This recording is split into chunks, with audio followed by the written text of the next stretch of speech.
ITI Dharampur માલનપડા ખાતે 12 March 2026ના રોજ સવારે 10:30 કલાકે સ્કિલ કોમ્પિટિશન કમ એક્ઝિબિશનનું આયોજન કરવામાં આવ્યું હતું. કાર્યક્રમનો મુખ્ય હેતુ તાલીમાર્થીઓમાં કૌશલ્ય વિકાસ, સર્જનાત્મકતા અને ટેકનિકલ નવીનતાને પ્રોત્સાહન આપવાનો હતો. કાર્યક્રમનું ઉદ્ઘાટન ડિસ્ટ્રિક્ટ સાયન્સ સેન્ટર ધરમપુરના ડોક્ટર પ્રજ્ઞેશ સરના હસ્તે કરવામાં આવ્યું હતું. આ પ્રસંગે સંસ્થાના આચાર્ય શ્રી જયેશ પટેલ તથા ફોરમેન અને સુપરવાઇઝર ઇન્સ્ટ્રક્ટરશ્રીઓ ઉપસ્થિત રહ્યા હતા.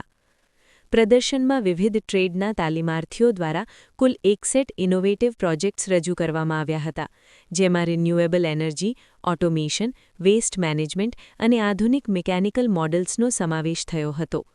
આસપાસની સંસ્થાઓના તાલીમાર્થીઓ, સ્થાનિક શાળાઓના વિદ્યાર્થીઓ અને શિક્ષકો મોટી સંખ્યામાં પ્રદર્શન નિહાળવા આવ્યા હતા. તાલીમાર્થીઓએ પોતાના પ્રોજેક્ટ્સની કાર્યપદ્ધતિ વિશે મુલાકાતીઓને વિગતવાર સમજ આપી. આ કાર્યક્રમ તાલીમાર્થીઓની પ્રતિભા અને ટેકનિકલ કુશળતાને ઉજાગર કરતો પ્રેરણાદાયી મંચ સાબિત થયો હતો.